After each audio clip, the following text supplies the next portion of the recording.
berdoa? Siap, bra, mulai. Bismillahirrahmanirrahim. Raditu billahi rabban wa bil islami dinan wa bi Muhammadin nabiyyan wa rasulullah. Rabbi zidni ilma warzuqni fahma. Amin ya rabbal alamin. Sadaqallahul azim. Oke, semuanya sudah berdoa ya. Bagaimana kabarnya hari ini anak-anak? Alhamdulillah, luar biasa. Allahu Akbar. Yes, yes, yes. Semuanya sudah hadir? Ada. Oke, sebelum mulai belajar, kita tepuk semangat dahulu. Silakan berdiri semuanya. Berdiri ya. Ibu mulai. 1, 2, 3. Tepuk semangat. Dang, dang, dang. Ding, ding, ding. Dung, dung, dung. Dang, dang, dang. Ding, ding, ding. Dung, dung, dung. Se. Aha, aha, ha. Aha, aha, ha. Aha, aha, semangat. Tangan buat kita semua. Oke, hari ini kita akan belajar tentang berpikir komputasional. Jadi, tujuan kita belajar berpikir komputasional agar anak-anak bisa tahu dan menjelaskan tentang definisi berpikir komputasional. Sebelumnya, kalian sudah pernah tahu atau pernah lihat tentang permainan puzzle? Ada yang sudah pernah, ada yang belum. Itu ada kaitannya tentang berpikir komputasional. Yang pertama, silakan diperhatikan ya. Definisi berpikir komputasional. Memiliki kemampuan berpikir yang dapat menyelesaikan permasalahan atau persoalan sehari-hari dengan menggunakan teknik ilmu komputer. Kalian pernah meminta bantuan ilmu komputer ketika menghadapi tentang permasalahan sehari-hari? Pernah? Nah, contohnya apa? Mencari sesuatu lalu dimasukkan ke Google, tentunya mengerjakan PR. Pernah kan? Nah, selanjutnya prinsip berpikir komputasional. Siapa yang mau baca? Ya, silakan dibaca.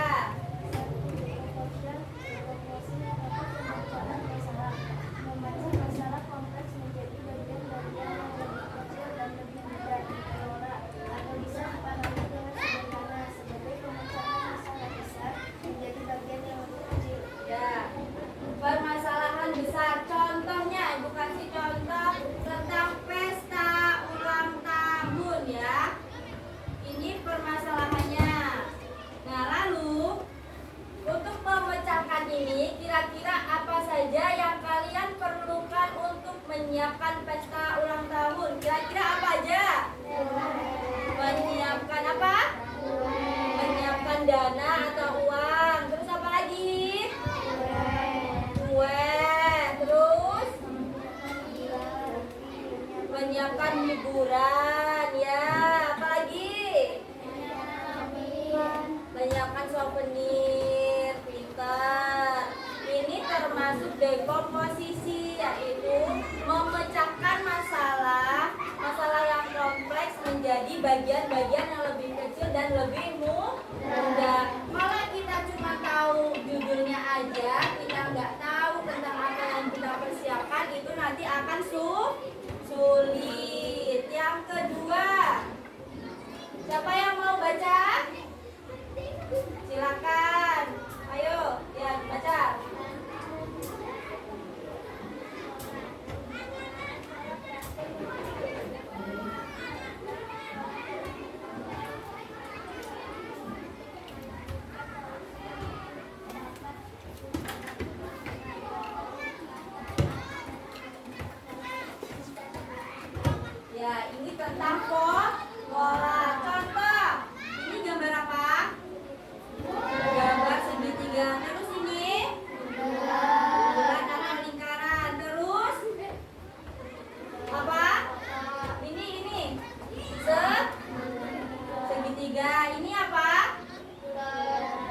selanjutnya gambar apa lagi?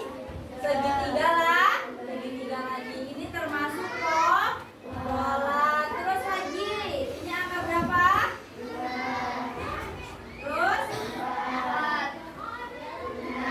angka selanjutnya angka berapa? Kenapa angka 8? Karena semuanya sama-sama ditambah 6 ditambah 2 berapa? 8. Ini tentang pola. Yang ketiga, abstraction. Yang laki-laki gantian yang baca. Ayo. Ya. Abstraksi adalah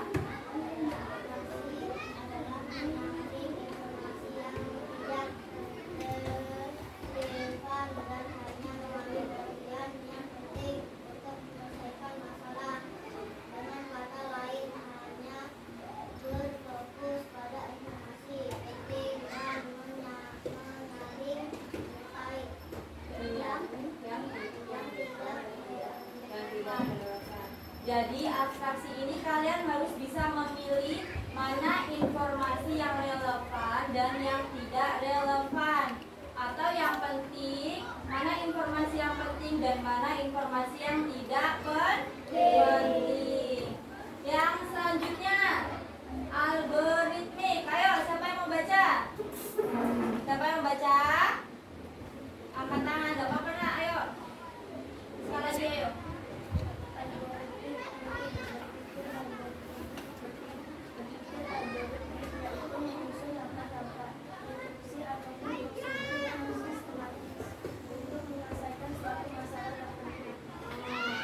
Jadi ini tadi kan sudah masalah kecilnya, lalu dibuat algoritmik atau algoritma. Bisa dibuat kotak, diberi tanda panah. Pernah membuat struktur? Pernah membuat struktur seperti ini? Nah, itu contoh algoritmik atau algoritma. Selanjutnya kita akan melihat video tentang berpikir komputasional. Silakan diperhatikan.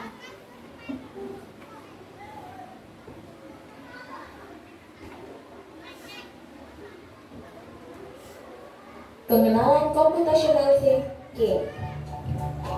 Hai teman kece, coba tebak apa artinya computational thinking atau berpikir komputasional?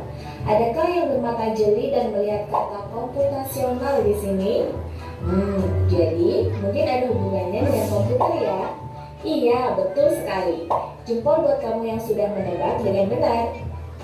Berpikir komputasional adalah proses berpikir untuk menyelesaikan masalah dengan efektif dan efisien.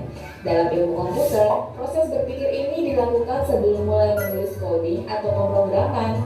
Jika sudah direncanakan dengan baik, maka coding yang ditulis akan sesuai dengan kebutuhan dan dapat diselesaikan dengan cepat dan tepat.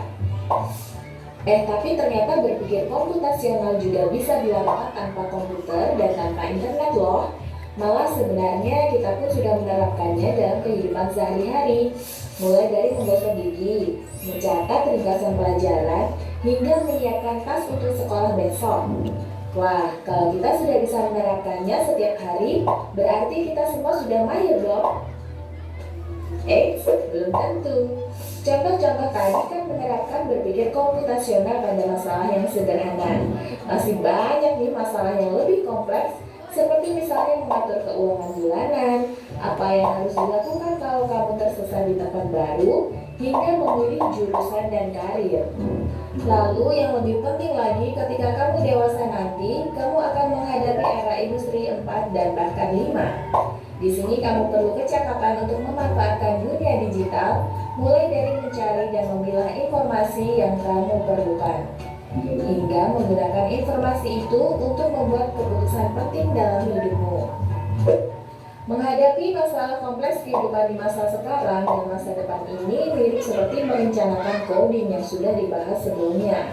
Kuncinya adalah memahami masalah dengan tuntas dan mencari cara menyelesaikan yang efektif dan efisien.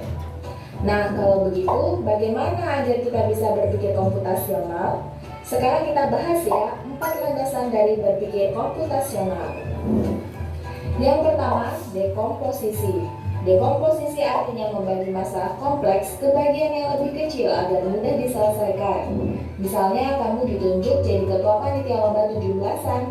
Maka untuk memudahkan pelaksanaan, kamu bisa menuju panitia bagian acara, konsumsi, publikasi, keamanan, dan lainnya. Yang kedua, pengenalan pola. Artinya mencari kesamaan dan pola di antara bagian-bagian masalah kompleks yang sudah dipecah. Misalnya kamu hendak melipat dan menyimpan jemuran di rumah, maka kamu perlu bisa mengenali jemuran milik ayah, ibu, kamu, adik, dan milik bersama seperti spray, handuk, dan lainnya. Ini karena jemuran-jemuran itu perlu disimpan di tempat yang berbeda. Yang ketiga, abstraksi. Artinya fokus pada informasi yang penting saja, mengabaikan detil yang tidak diperlukan. Misalnya kamu hendak menceritakan pengalamanmu berwisata ke luar kota. Tentunya kamu mengalami banyak hal dari mulai berangkat di bus, berfoto bersama, makan di restoran, menginap di hotel, hingga perjalanan pulang. Tapi nggak mungkin kan kamu ceritakan semua kejadian dengan detail pada teman-temanmu. Pasti mereka bosan kalau kelamaan. Jadi kamu harus menyaring beberapa kejadian yang menarik saja untuk diceritakan pada teman. Yang terakhir, algoritma. Artinya membuat langkah-langkah penyelesaian atau membuat aturan yang diikuti untuk menyelesaikan masalah. Misalnya kamu diberi daftar belanja di supermarket oleh ibu. Ada minyak goreng, telur, roti, sayur, dan kopi. Lalu kamu harus buru-buru karena ibu sudah mau memasak dengan minyak goreng itu. Nah, kalau seperti ini, satu cara yang efisien misalnya mulai dengan mengambil barang yang paling dekat dari pintu masuk hingga terakhir yang paling dekat dengan kasir. Nah, itu dia 4 landasan berpikir komputasional yang perlu diterapkan untuk memecahkan masalah yang kompleks. Lalu berikutnya, apakah ada cara untuk mengasah kemampuan berpikir komputasional? Tentu ada. Selain bisa coba kamu terapkan ke masalah sehari-harimu, kamu bisa juga latihan soal untuk mengasahnya. Misalnya, gurumu akan memberikan soal-soal computational thinking di mata pelajaran matematika, bahasa Indonesia, dan IPAS dalam kurikulum mereka. Selain itu, kamu bisa ikut tantangan bebas Indonesia juga. Yuk coba simak satu contoh soal computational thinking. Dalam bis studi wisata, ada 3 kelompok anak yang akan diantarkan ke 3 tujuan berbeda. Bis berhenti pertama di restoran, lalu hotel, dan terakhir di museum.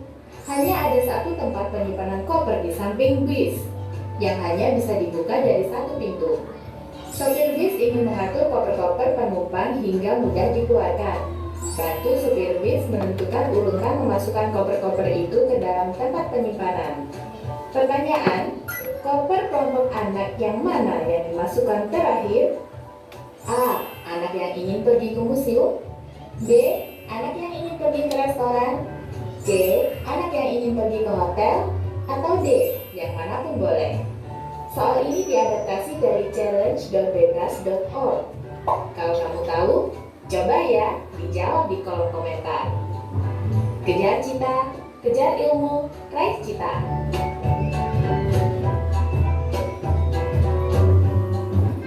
Sudah jelas semuanya? Sekarang siapkan satu buku setiap kelompoknya. Dibuka bukunya satu kelompok. Ibu kasih soal tentang berpikir komputasional, judulnya yaitu tentang persiapan pesta ulang tahun. Kira-kira apa saja yang kalian persiapkan ketika akan mengadakan pesta ulang tahun? Ayo, Ibu kasih waktu 2 menit. Silakan kelompok.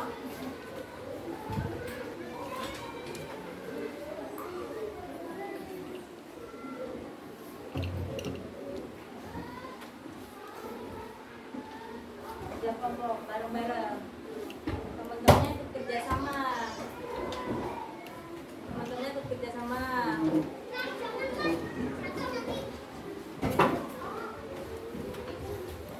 boleh gantian tulisnya boleh.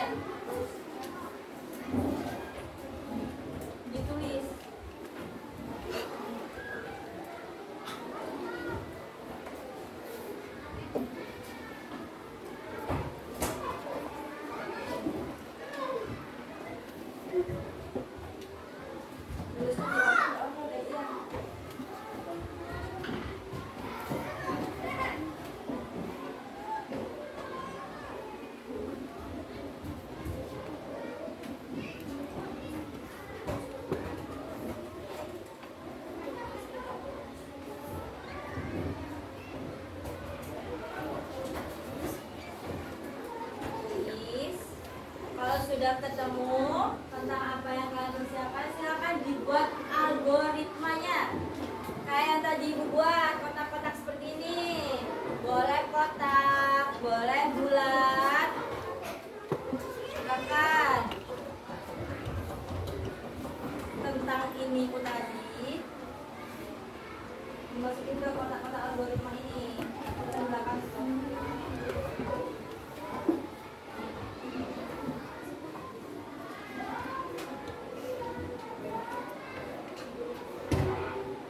Setiap kelompok membacakan hasilnya ya. Bareng-bareng bacainnya, Bapak kelompok.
Sudah? Belum?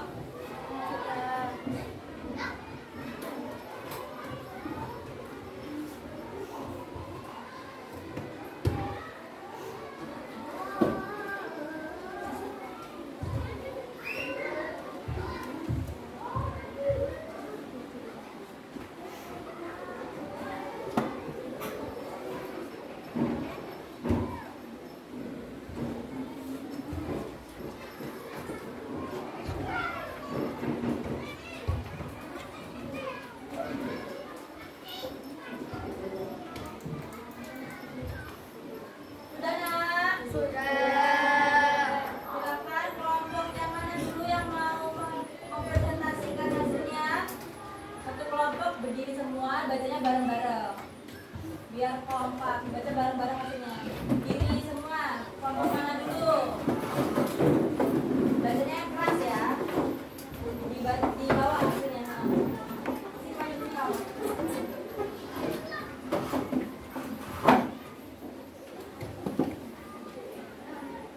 Bacakan yang keras.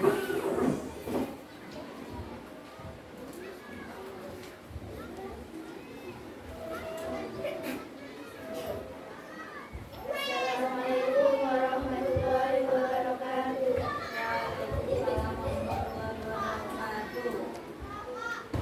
Kami dari kelompok 3 akan membacakan isi kami. 1. Menyiapkan dana. 2. Pesan kue ulang tahun. 3. Menyiapkan hiburan. 4. Menyiapkan souvenir. Sudah? Kasih tepuk tangan untuk kelompok 3. Satu kelompok lagi, ayo. Laki-laki. Laki-laki ya. Ayo. Yang keras ya laki-laki.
siap-siap, bukunya dimasukkan ke dalam tas.